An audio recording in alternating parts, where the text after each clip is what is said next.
जिसके बाद घर की सारी जिम्मेदारी सुषमा पर आ गई थी। सुषमा ने खूब मेहनत करके लोगों के घरों में काम करके अपनी बेटी को पढ़ाया लिखाया, लेकिन अब सुषमा की तबीयत बहुत खराब रहने लगी। वो चाहती थी कि उसके जीते जी वो अपनी बेटी की एक अच्छे से घर में शादी कर दे, इसलिए वो उसके लिए एक अच्छा रिश्ता ढूंढ रही थी। यमुना बहन, अगर तुम्हारी नजर में कोई अच्छा रिश्ता हो तो मुझे जरूर बताना। मैं नहीं जानती कि मैं अब इस दुनिया में और कितने दिनों की मेहमान हूँ। आए दिन मेरी तबीयत अब खराब ही रहती है, मेरे शरीर में बिल्कुल भी जान नहीं बची है। राधा के सामने तो कह देती हूँ कि मैं बिल्कुल ठीक हूँ, लेकिन सच्चाई तो तुम जानती ही हो। तुम चिंता मत करो सुषमा बहन, मेरी नजर में राधा के लिए एक अच्छा रिश्ता है। लड़के वाले खूब अमीर है, राधा को पूरी जिंदगी किसी चीज की भी कमी नहीं होगी। ये तो और भी अच्छी बात है यमुना बहन। मैं नहीं चाहती कि जिस तरह मैंने अपनी पूरी जिंदगी गरीबी में बिता दी, वैसे ही मेरी बेटी को भी अपनी पूरी जिंदगी गरीबी में बितानी पड़े। तुम लड़के वालों से बात करके उन्हें रिश्ते के लिए बुला लो। यमुना अगले हफ्ते लड़के वालों को रिश्ते के लिए बुला लेती है। सुषमा की बेटी राधा दिखने में बहुत ही सुंदर थी, उसे घर का सारा काम भी आता था, साथ ही वो अच्छी पढ़ी लिखी हुई थी, इसलिए लड़के वालों को राधा एक ही नजर में पसंद आ गई। शादी का मुहूर्त निकलवाकर उन्होंने चट मंगनी और पट ब्याह कर लिया। माँ, तुम मेरे साथ क्यों नहीं चल रही हो? मैं तुम्हें इस तरह अकेले छोड़कर अपने ससुराल कैसे जा पाऊंगी? यहाँ पर तो तुम्हारा ध्यान रखने वाला कोई भी नहीं है। बेटा, वो तेरा ससुराल है और बेटी के ससुराल में एक रात रुकना भी हमारे लिए बहुत बड़ा पाप है। तू मेरी चिंता बिल्कुल मत कर, मैं यहाँ पर अच्छे से रहूंगी। वैसे भी यहाँ पर हमारे सारे पड़ोसी भी तो है, कभी मुझे कुछ जरूरत होगी तो मैं तुझे फोन कर दूंगी, तो ज्यादा मत सोच। सुषमा अपनी बेटी को गले से लगाती है तो दोनों माँ बेटी की आंखें भर आती है। राधा अपने मायके से विदा होकर अपने ससुराल चली जाती है। सुषमा ने तो ये सोचकर अपनी बेटी की शादी एक अच्छे घर में की थी कि उसका संसार बच जाएगा, उसे अपनी जिंदगी में किन्हीं परेशानियों का सामना नहीं करना पड़ेगा। लेकिन इंसान अपनी जिंदगी में जो सोचता है जरूरी नहीं कि उसके साथ वही हो। ऐसा ही कुछ सुषमा की बेटी राधा के साथ हुआ। मैं इतनी देर से देख रही हूँ, आपके फोन पर किसी का फोन आ रहा है, लेकिन आप फोन उठा क्यों नहीं रहे हो सकता है कि किसी को आपसे कुछ जरूरी काम हो। देखो, मेरे फोन पर किसी का फोन आ रहा है या नहीं, तुम्हें इससे कोई मतलब नहीं होना चाहिए। ये मेरा निजी मामला है, आज के बाद मेरे किसी निजी मामले के बीच में मत बोलना। ये आप मुझसे किस तरह बात कर रहे हैं? मैं आपकी पत्नी हूँ, अगर आपका मेरे निजी मामलों में बोलने का अधिकार है तो मेरा भी आपके निजी मामलों में बोलने का पूरा अधिकार है। वैसे भी मैंने तो सिर्फ यही कहा कि आपके फोन पर किसी का फोन आ रहा है, कुछ गलत बात थोड़ी ना कही मैंने आपसे जो आप मुझ पर इस तरह गुस्सा कर रहे हो। लगता है तुम्हें एक बार बोली हुई बात समझ में नहीं आती। एक बार बोला ना, मेरे किसी मामले के बीच में मत बोलना। और जानना ही चाहती हो ना कि मेरे फोन पर किसका फोन आ रहा है, तो सुनो, मेरे फोन पर मेरी गर्लफ्रेंड का फोन आ रहा है और तुम्हारे सामने मैं उसका फोन उठाना नहीं चाहता था, इसीलिए फोन बजे जा रहा था। अब सच सुन लिया, आ गया चैन तुम्हें?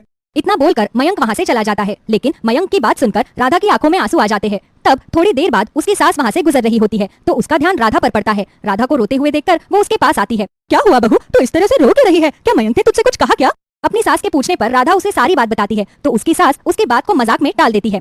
अरे बेटा, तू भी ना, मयंक ने तुझसे मजाक किया होगा, तू भी ना छोटी छोटी बातों में गंभीर हो जाती है। अगर मेरे मयंक की कोई गर्लफ्रेंड होती तो वो तुझसे शादी क्यों करता? उसका किसी बात पर मूड खराब होगा, इसलिए उसने ऐसा बोल दिया। तुम उसकी बातों को ज्यादा दिल पर मत लिया करो, उसका स्वभाव थोड़ा ऐसा ही है। ठीक है माँ जी। अपनी सास की बात सुनकर राधा के मन को थोड़ी शांति मिलती है। शाम को मयंक घर वापस आता है तो राधा किचन में खाना बना रही होती है। तभी खाना बनाकर वो जैसे ही अपने कमरे में जाती है तो उसे अपनी सासू माँ के कमरे से आवाज सुनाई देती है। लगता है तू अभी भी अपनी हरकतों से बाज नहीं आएगा। तेरी पिछली पत्नी से भी तेरा इसी वजह से तलाक हुआ है, क्योंकि तेरे फालतू के चक्कर खत्म ही नहीं हो रहे थे। वो तो तेरी आधी से ज्यादा जायदाद ले गई और अगर इस लड़की को भी इस बारे में पता चल गया ना तो तेरी जितनी जायदाद बची है वो भी तेरे पास से निकल जाएगी। हे भगवान, इसका मतलब सुबह वो जो कुछ भी कह रहे थे वो सच कह रहे थे और सासू माँ सिर्फ मुझे बहलाने के लिए वो बातें बना रही थी। इस बारे में तो मुझे इनसे कुछ बात करनी ही होगी। उन दोनों की बातें सुनकर राधा अंदर कमरे में चली जाती है। राधा को अपने सामने देखकर उसकी सासू माँ हैरान रह जाती है। अरे बेटा, तू यहाँ पर क्या कर रही है? तू तो खाना बना रही थी ना। आप मुझे ये बताइए कि आप दोनों अभी क्या बात कर रहे थे? इनका पहले किसी और लड़की की वजह से तलाक हो चुका है, अभी भी ये मुझसे शादी करने के बाद किसी और लड़की के साथ है और मुझे इस बारे में कोई भी भनक नहीं है। सब लोग मिलकर मुझसे ये बात छुपा रहे हैं। अच्छा, मैंने तो तुमसे कभी कोई बात नहीं छुपाई। मैंने तो तुम्हें सुबह भी सब कुछ सच सच बताया था, लेकिन अब तुम मेरी बात पर यकीन ही नहीं कर रही हो तो इसमें मेरी क्या गलती है? वैसे भी अगर तुम्हें ये सब पता चल भी जाएगा तो तुम मेरा क्या ही बिगाड़ लोगी? मैं अच्छी तरह जानता हूं कि तुमने मुझे सिर्फ और सिर्फ पैसों के लिए प्यार किया है और पैसों के लिए शादी की है। तो मेरी जिंदगी में कौन है कौन नहीं है इससे तुम्हें मतलब नहीं होना चाहिए। तुम्हें बस मैं यहाँ पर घर का काम करने के लिए आया हूँ, उससे ज्यादा मुझसे कोई उम्मीद मत रखना।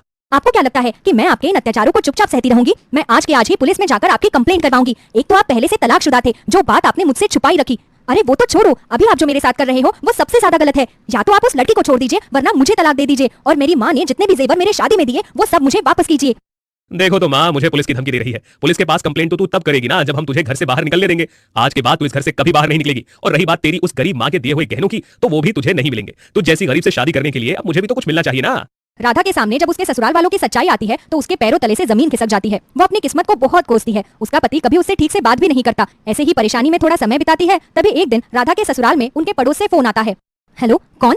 हेलो बेटा, मैं पड़ोस से निर्मल काका बात कर रहा हूँ। तुम्हारी माँ की तबीयत बहुत खराब है, इस समय उसे तुम्हारी सबसे ज्यादा जरूरत है। जितनी जल्दी हो सके तुम यहाँ पर आ जाओ।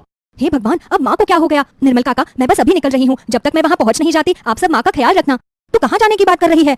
माँ जी, मेरी माँ की तबीयत बहुत खराब है, इसलिए मुझे उनके पास जाना होगा। मैं अच्छी तरह जानती हूँ ये सब तेरे बाहर निकलने के बहाने हैं, लेकिन अब जब तुम इस घर में शादी करके आ गई हो तो तुम्हें सिर्फ हमारे कानून ही मानने होंगे, चाहे तेरी माँ बीमार हो या उसे कुछ भी हो जाए। तू इस घर से बाहर नहीं जाएगी, मतलब नहीं जाएगी, समझी? राधा अपनी सास के सामने बहुत गिड़गिड़ाती है, लेकिन उसकी सास उसे वहाँ से जाने नहीं देती। तभी रात को खाना बनाते हुए राधा खाने के अंदर बेहोशी की दवाई मिला देती है। ये लोग इतनी आसानी से तो मुझे यहाँ से नहीं जाने देंगे। एक बार मैं यहाँ से निकल जाऊँ फिर कभी मुड़कर यहाँ नहीं आऊंगी। इन लोगों ने तो मेरी जिंदगी को नर्क बना दिया है। वहाँ मेरी माँ बीमार है और ये लोग मुझे मेरी माँ से मिलने भी नहीं जाने दे रहे हैं। इससे तो अच्छा होता माँ किसी गरीब घर में मेरी शादी कर देती। कम से कम गरीब लोग इन लोगों की तरह नीच तो नहीं होते। राधा वो खाना अपने ससुराल वालों को खिला देती है। वो लोग जैसे ही उस खाने को खाते हैं तो बेहोश हो जाते हैं। तभी राधा मयंक के पास से कुछ पैसे निकालकर वहाँ से भाग जाती है। वो सबसे पहले अपनी माँ को अस्पताल लेकर जाती है। इससे पहले कि कुछ बिगड़ता वो तुरंत ही पुलिस को फोन कर देती है। वो अपने ससुराल वालों के खिलाफ थाने में रिपोर्ट लिखवा देती है। जब राधा की माँ को ये सब पता चलता है तो उसे भी बहुत दुख होता है। ये सब मेरी वजह से ही हुआ है। अगर मैं उस घर में तेरी शादी ना करती तो तेरे साथ ऐसा कुछ होता ही ना। इसमें तुम्हारी क्या गलती है माँ? तुमने तो मेरा भला सोचकर ही वहाँ पर मेरी शादी की थी। तुम्हें थोड़ी ना पता था कि वो लोग ऐसे निकलेंगे। खैर, अब जो कुछ हुआ सो हुआ। अब पुलिस अपने आप उन लोगों को देख लेगी। राधा अब अपनी माँ के साथ अपने मायके में रहने लगती है। वो पढ़ी लिखी थी, इसलिए उसे अच्छी नौकरी भी मिल जाती है। वो अब अपनी माँ के साथ अच्छा जीवन बिताती है। कुछ सालों बाद राधा एक बड़ी ही नेक लड़के से शादी करती है और शादी के बाद भी राधा अपनी माँ को अपने साथ ससुराल ले जाती है।